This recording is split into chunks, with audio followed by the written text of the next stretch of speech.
off today, and I've had a few new toys arrive. So I thought I'd do a quick bit of testing just to figure out what's what. So first of all, I have the SmartLav Plus from Rode, which is the little lavalier which is designed to go directly into your smartphone or iPhone or what have you. So it seems really convenient, and the app, I've got the free app at the moment, the LE version, which it seems fine, but this is my first time using it. I have already noticed that the every time you start a new recording, the sort of input level goes back to the kind of default, which is kind of annoying if you've set your input level up right. Then you start a new track to record and it goes back down to where it was, and you have to kind of remember to bring it up each time. But this is the free version, so maybe the paid version is a bit better. I'll investigate that later, but I thought I'd try the free version first to see if it gets away with working. So I'm comparing the audio on that. So let's do a quick sibilance test. So I can never say this. She sells seashells by the seashore. I can barely talk. Anyway, so that's the sibilance test on the Rode Lav mic, which is about where it should be distance-wise from my mouth. And I'm comparing that to my Rode VideoMic Pro, which is on top of the GH4 at the moment, which is about a metre away from me. So I'll say the sibilance again for the Rode VideoMic Pro shotgun. She sells seashells by the seashore. God, I really can't friggin' talk English.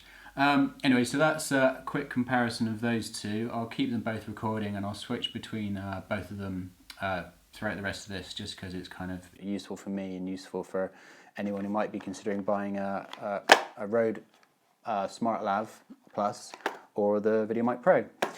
Anyway, so the other thing I'm going to do today is I'm booked in to do an interview next week, and I'm an animator by trade, so you know, getting into all this camera stuff is, for me, over the last few months, been mostly kind of fun, but obviously I intend to make some money out of it down the line.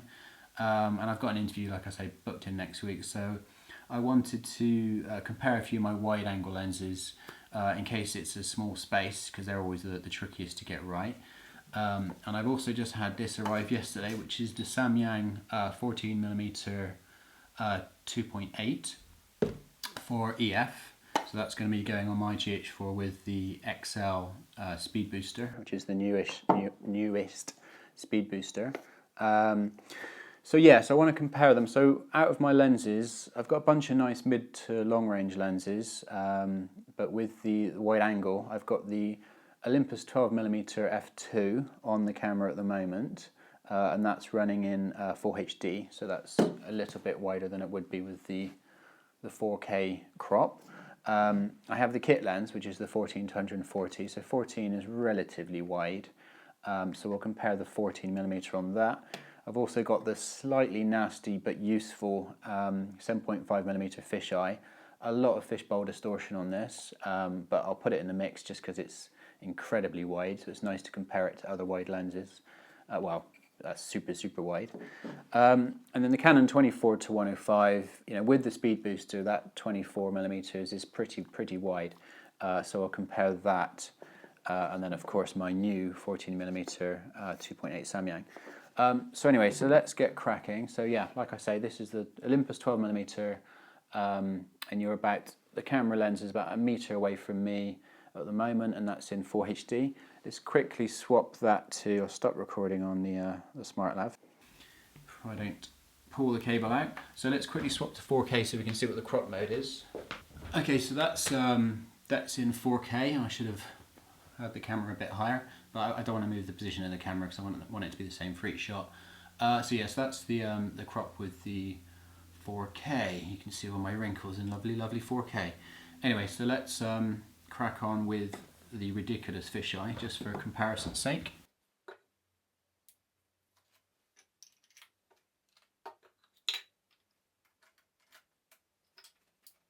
Okay, so this is the fisheye, the 7.5mm fisheye with the 4K crop. It's still ridiculously wide, and that 4K crop kind of takes out some of the fishbowl distortion, but as you can see, it's still there. So that's what that looks like. It's a f3.5 this one, so not as good in low light. I haven't changed the camera settings, so as you can see, it's a darker image. Let's pop it onto full HD for the full-on fishbowl distortion. Okay, so that's with the full HD on. As you can see, it's just insane. You can see pretty much everything that's directly in front of the camera, to that wall over there, to this wall over here. And there's a lot of distortion. It probably doesn't look too bad right in the center of the frame where I am, but you know, you've got tons of bendy lines everywhere, so it'll be interesting to see how the 14mm Samyang fares. Apparently this is very good for distortion. Let's quickly try the other Micro Four Thirds lens, which is the kit lens at 14mm, and see what that looks like.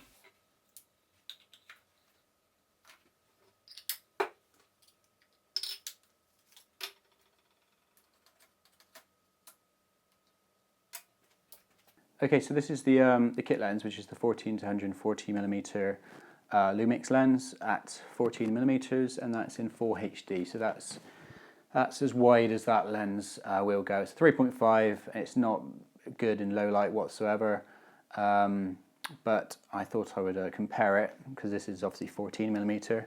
So then when we put this 14mm on with the speed booster, you can really see the difference, what that speed booster can give you with an EF lens on it. So let's do that now.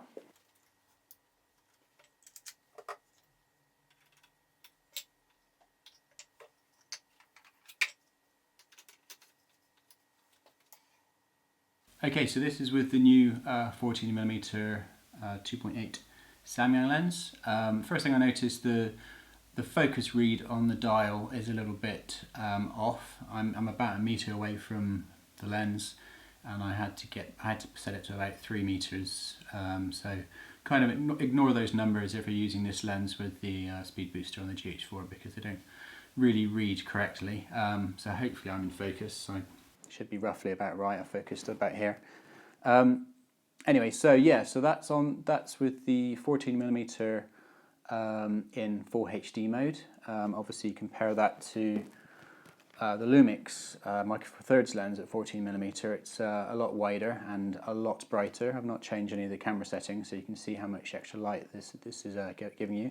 So the 2.8 with the speed booster is probably giving you something like a 1.8 or a 2. There's no readout on the screen because it's manual focus and manual aperture, and it's not electronically talking to the lens with the speed booster with this one. But yeah, I would imagine it's something like a 1.8, somewhere like that. As you can see, it is a lot brighter.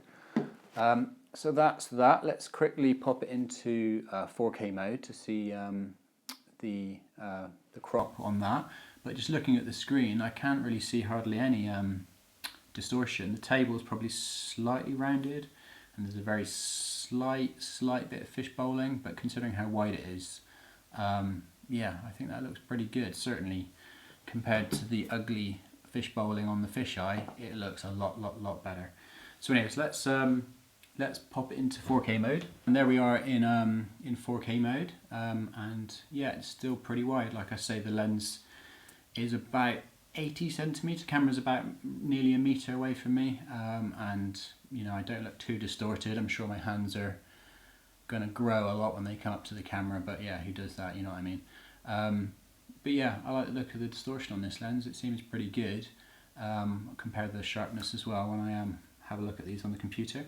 So let's quickly compare that to the 24mm, well, 24 to 1.5 at 24mm Canon lens.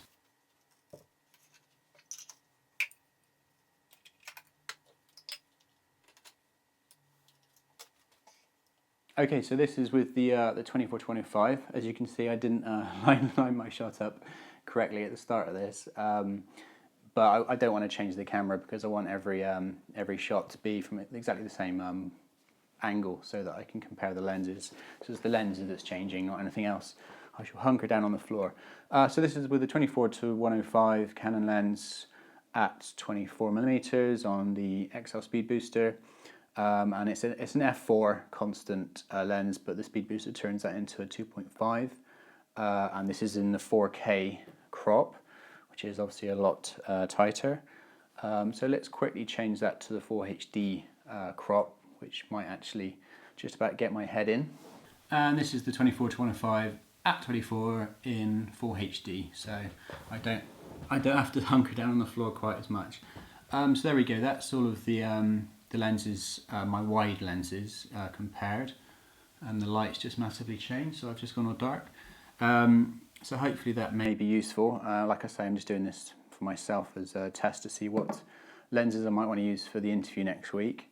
I got a couple of other shots with the new Samyang lens, the 14mm, this morning, just for my daughter before she went off to nursery. I'll pop those in now just so you can get an idea of what this looks like. I think it's going to be great for landscape as well, so if I get a chance later on today and the sun comes out, I'll go out and get some nice shots around the coast and stuff, depending on weather and whatnot. Anyway, so I hope that's useful. Bit of a random mixed bag of testing today. Like I say, comparing the SmartLav Plus and the Rode VideoMic Pro, shotgun mic, mini shotgun mic, and then just a mixed bag of my wide lenses. If you want to see the full range of my lenses, then yeah, have a look in the doobly-doo for a link to that, which covers every lens that I've got for the GH4. I probably at some point need to be doing a test for my A7S lenses as well, because I'm starting to get a few of those. A lot of them are the same though, obviously, because I've got the Metabones for the A7S as well, so all of my EF lenses go straight onto the Sony.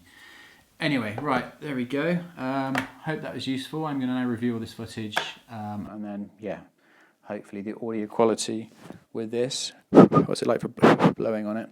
Hopefully that's lovely and crystal clear. If it's not, then I've got a bit more learning to do with it. Okay, thanks guys.